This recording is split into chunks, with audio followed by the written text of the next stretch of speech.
রাত তখন 1:13। গবেষক রকি বহুদিনের গুজব শুনে পৌঁছাল এক পরিত্যক্ত প্রাসাদে।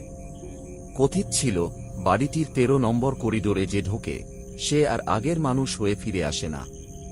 টর্চের আলোয় ধুলো জমা মেঝে আর ভাঙা দরজাগুলো দেখা যাচ্ছিল।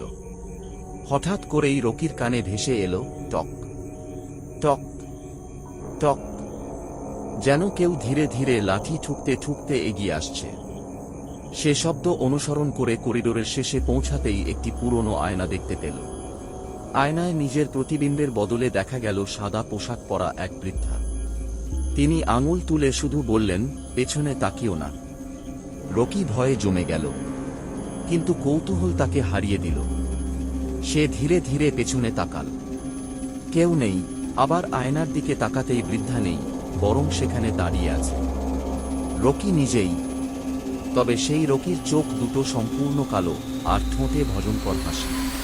পরের মুহূর্তেই পুরো প্রাসাদ কেঁপে উঠল। টর্চ নিভে গেল। পরদিন সকালে পুলিশ শুধু রকির ক্যামেরাটি উদ্ধার করল। ভিডিওর শেষ 10 সেকেন্ডে শুধু একটি কথাই শোনা যাচ্ছিল, এবার তুমি 13 নম্বর করিডোরের নতুন প্রহরী। আজও নাকি গভীর রাতে সেই করিডোরে গেলে আয়নার ভেতর একজন নতুন মুখ দেখা যায়, আর সে মুখটি হয় ঠিক দর্শকের নিজের মতো।